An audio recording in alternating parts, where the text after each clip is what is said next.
in one or the other way. So he used, so you see, whenever we go through the play, we find Richard the Third, or rather the name Richard is used. He was very cruel and very power hungry man, who is ready to kill as many people as possible to get the throne. The setting of the play is the setting of the time is around 1485, and the protagonist of the play is Richard III himself. We can find the conflict in the play. The major conflict is Richard, the power hungry man, to his younger brother of the King of England, Edward IV. He longs to seize the control of the throne. He plots and manipulates his way, and by betraying and murdering. Richard III enjoys the killing of the people. He enjoys the crime. You see, it is completely an opposite character to the Macbeth. Macbeth was ambitious, but the moment he thinks about crime, he became somewhat sad, somewhat nervous. Whereas Richard III was completely a different psychological person, who enjoys the crime, who celebrates the crime. Both the plays, Macbeth no doubt is a tragedy and has very little relevance to the history plays, but it's a very good psychological study of a character. Whereas Richard III, when we look at him, you see, he murders one by one to achieve his objective and goal, to the throne, and he actually celebrates the crime, the murdering, and this is how, you see, he becomes a kind of an attractive character in the play. The theme we can find is allure of evil, the relationship between ruler and the state, and the power of language, the rise of Tudor dynasty in England into the play. Now, if we look at the power of language in almost all history plays, we can find that all the rulers are politically engaged into oratory. Now, they do require the power of the language, because they need to convince the public. The general public must be convinced, and when they go to war, they need to convince the soldiers also. So we can find almost all the rulers have that oratory power to convince the people, and all the you see, Richard III also has a great power or great command over language to get the support of the people. The second play I am going to discuss is History of Henry IV, Part 1. Henry IV, the tone of the play alternates between very serious drama and rollicking comedy. As we already discussed in the previous slides, that the play, the history plays are almost sometimes mixture of comedy and tragedy, and somewhere in some plays we can find comic interludes. Now, the center action of the drama is centered on the Caerwan figure of the King Henry IV and the rebellion of Percy. Now, the protagonist is Prince Harry. If we go, the plot of the Henry IV, you can find in the very beginning of the play, King Henry is very busy with some war activity, and he was actually very, very disappointed with the activities of his own son, Prince Harry. We can find here the conflict. The major conflict is between Percy family and the young nobleman Hotspur seeks to overthrow the reigning king of England, that is Henry IV. Harry, the crown prince of England, has to win back his honor in his father's esteem after spending too much time with a rogue Falstaff. Now, the very conflict we can find, this is what the very theme of the play, the conflict between Percy family and Henry IV the king. We can also find the conflict between father and the son, Henry IV and his son Prince Harry. We can also find the conflict between Hotspur and with the King of England. The theme of the play is the nature of honor, the legitimacy of rulership, and transformation. Now, Hotspur, in the beginning of the play, Hotspur denied the support because King Henry IV, he was in war with some states, and he denied the support in the very beginning of the play to the king. The king was very much disappointed, and he called Hotspur to come to the English court and explain his denied support. Now, in between, king was very much disappointed by his own son. The reason was that Prince Harry almost wasted his youth into the wandering with the Falstaff, the character who is almost a criminal, a corrupt man, and a drunkard. Now Prince Harry takes least interest in the royalty into the kingdom, and so he also called King Henry IV also called his own son to the court to help out in this difficult time. The character Falstaff, he is Prince Harry's friend and major character by Shakespeare, a major comic character, though we have so many other characters, but this Falstaff attracted many people and many critics, and he is one of the most beautiful character created by Shakespeare with comparison to the villains also with Iago or with Edgar in King Lear or any other negative villain character Shakespeare has created. Now when Hotspur came to King's court, he showed his frustration with the king. His very complaint was that Percy family has helped king a lot in past, but now king is not rewarding in a proper way, and Hotspur that's why denied the support. At the same time, Prince Harry returned, and when King Henry showed his disappointment towards Prince suddenly recognizes his duty and his responsibility, and there stays the theme of transformation. Harry decided to support his father, and Harry decided to change his image among the public. So now finally he is going to participate into the war, and going to change himself completely from the very rogue life to the very royal life.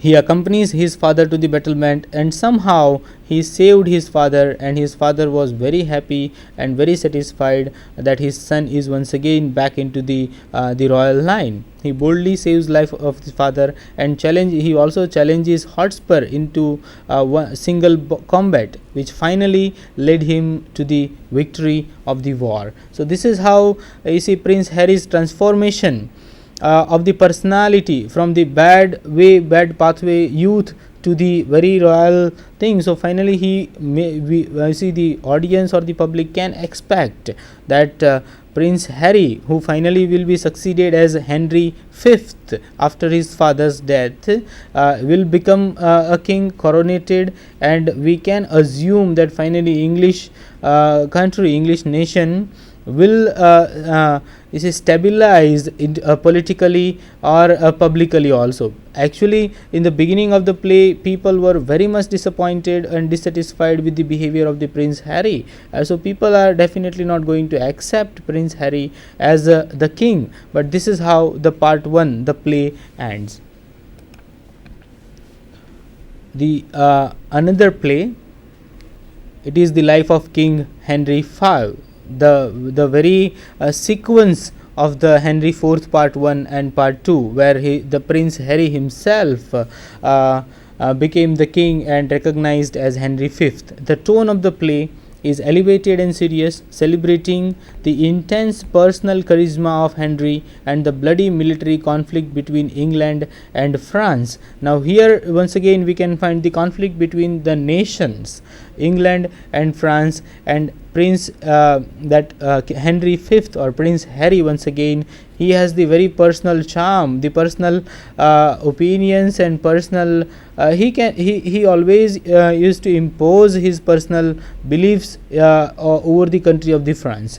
We can here find the conflict between English and France, and Henry leads an English army to invade and conquer France. The outcome of this war will provide the moral authority of legitimate king. In other words, whether the God is on his side or not.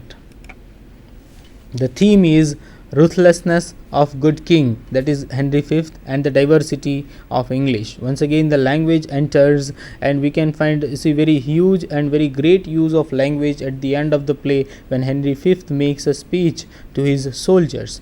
The action is very important in the play. How King Henry claimed the kingdom of France. Now he used some law, so in a way he was proved a scholar also. Using Canterbury's explanation of Salic law as justification, Henry lays claim to France, but the French mocks Henry's kingship and authority. Now this is what the point which actually bitters the relationship between two countries. Now Henry claimed according to the law for the kingdom of the France, and he got a very very insulting answer from the court of France. He became infuriated. Henry launches an invasion of France, putting his political aims above his personal ties. The climax of the play, the night before the battle,